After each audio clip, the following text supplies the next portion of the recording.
Assalamualaikum warahmatullahi wabarakatuh. Pertama-tama mari kita panjatkan puji dan syukur kita kepada Tuhan Yang Maha Esa karena berkat rahmat dan hidayahnya lah sehingga kita dapat melaksanakan presentasi mata kuliah Written Translation.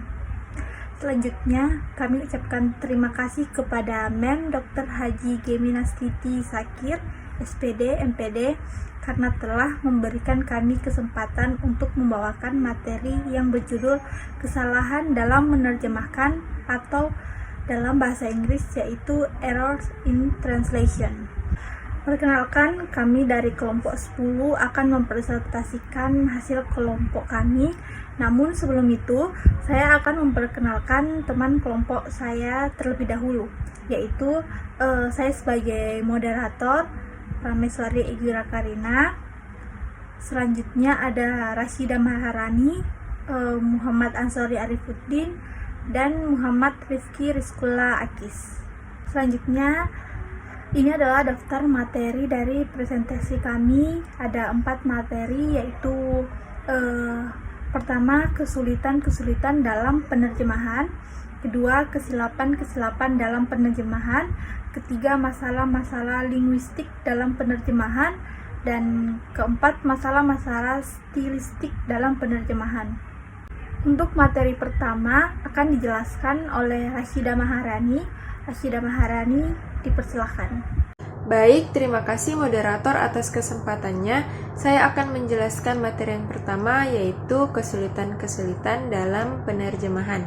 Menurut Sumarno tahun 1988, penerjemah akan dihadapkan oleh berbagai macam kesulitan, misalnya kesulitan yang berkaitan dengan makna. Ada 5 jenis makna. Yang pertama, makna leksikal. Yang kedua, makna gramatikal.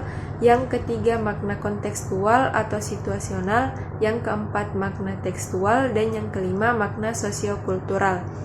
Dari kelima jenis makna tersebut, ada beberapa makna yang mudah untuk diterjemahkan atau translatable. Ada pula makna yang sulit, bahkan tidak mungkin untuk diterjemahkan atau untranslatable. Contohnya, makna yang berhubungan dengan sosiokultural. Di samping itu, penerjemah juga dihadapkan pada kesulitan-kesulitan menerjemahkan materi yang ada, materi yang berhubungan dengan teks sastra. Contohnya, peribahasa, lelucon, serta gaya bahasa yang berhubungan dengan sosiokultural. Sehingga tidak jarang nilai dan keindahan dari teks sumber itu hilang dalam teks sasaran atau paling tidak terasa kaku dan hambar dalam hasil terjemahannya. Saya kira itu penjelasan dari saya kembalikan ke moderator. Terima kasih. Baik, terima kasih Rashida. Untuk materi selanjutnya akan dibawakan oleh saya sendiri, yaitu kesilapan-kesilapan dalam penerjemahan. Kesilapan dapat dibedakan dengan kesalahan. Menurut Kamus Umum Elektronik Longman Active Study Dictionary 2002, kesilapan adalah kesalahan yang dibuat oleh seseorang tatkala ia sedang mengerjakan atau melakukan sesuatu, sehingga dari kecerobohannya itu menimbulkan masalah.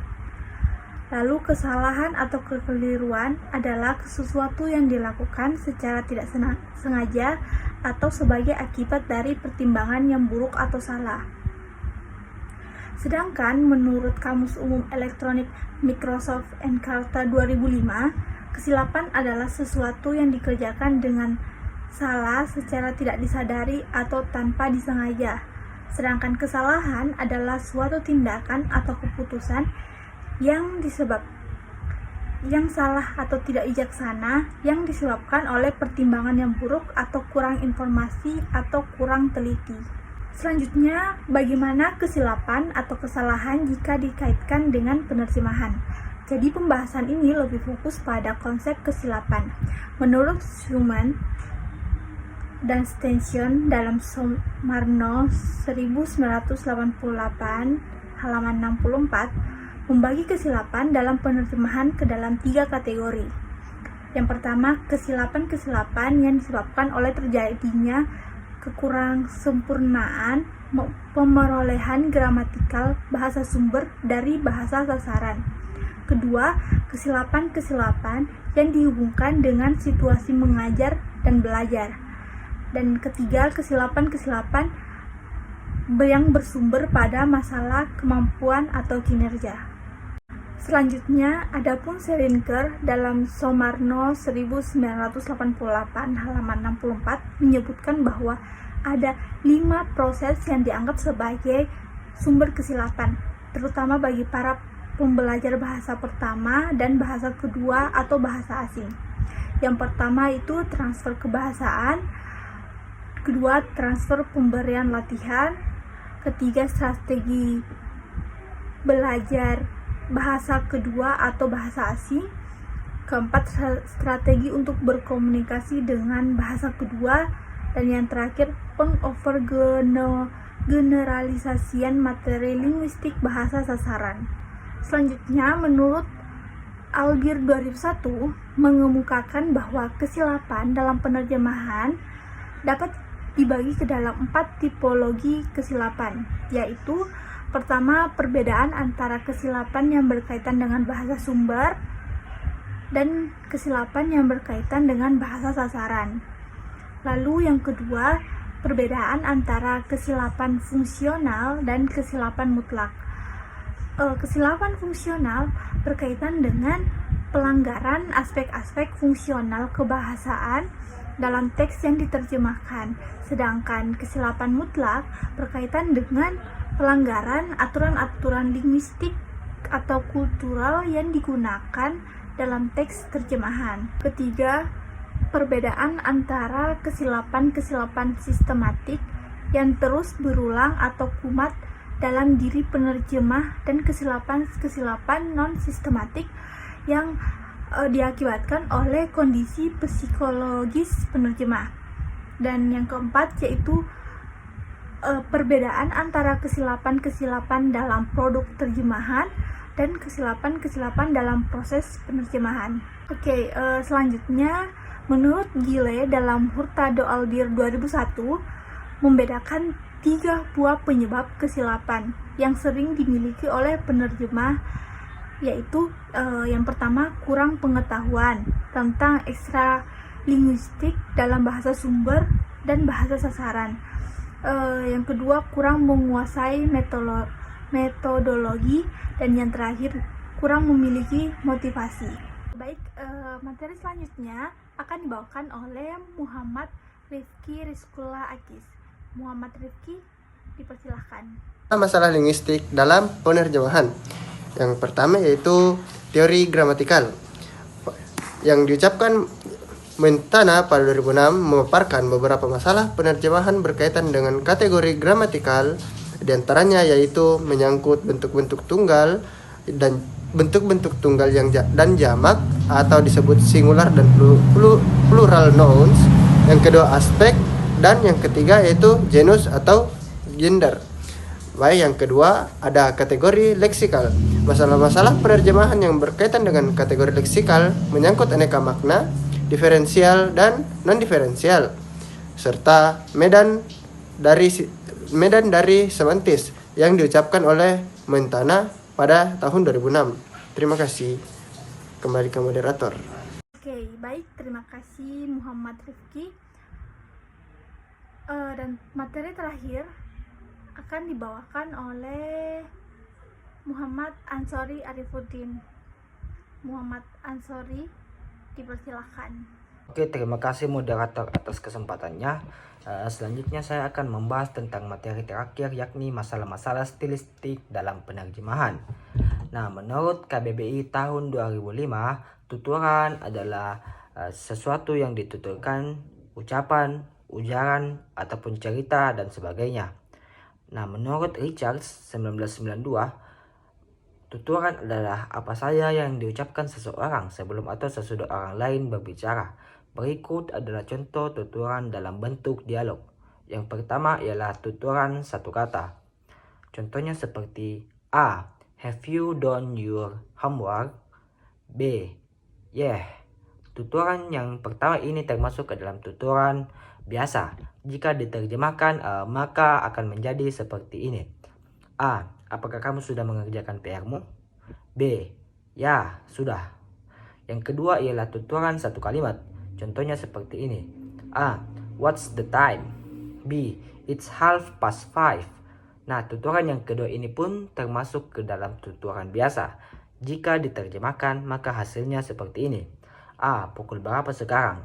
B. Pukul 5:30.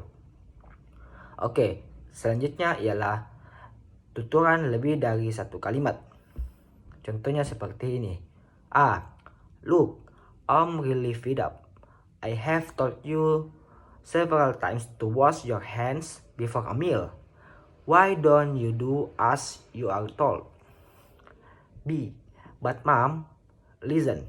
Nah, tuturan yang ketiga ini termasuk ke dalam idiomatis karena mengandung unsur idiom, yaitu I'm really fed up, yang artinya saya sudah muak. To be fed up termasuk ke dalam logat modern ataupun slang, yang terkadang bernada kasar ataupun bermakna kasar. Tuturan idiomatis to be fed up itu sendiri dapat bermakna mual, muak, dan bosan. Akan tetapi, sebenarnya kata look itu sendiri dapat bermakna idiomatis. Contohnya seperti coba perhatikan atau begini, bukan lihatlah. Sehingga, jika tuturan ketiga tersebut diterjemahkan, maka akan menjadi seperti ini. A. Coba perhatikan, aku sudah muak. Sudah aku katakan beberapa kali agar kamu mencuci tangan sebelum makan. Mengapa kamu tidak nurut? B. Tapi Bu, dengarlah.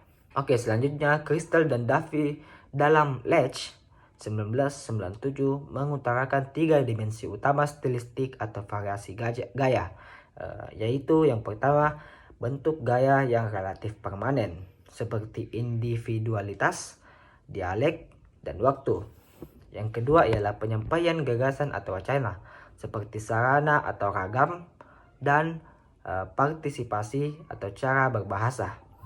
Yang terakhir ialah bentuk gaya yang relatif temporer, seperti ragam bahasa, status, modalitas, dan perorangan. Semua dimensi stilistik di atas terwujud dalam beberapa karya tulis maupun lisan. Penerjemahan teks yang mengandung stilistik ini harus mampu menganalisis setiap kata, frasa, kalimat, serta wacana yang muncul dalam teks sumber yang dia terjemahkan.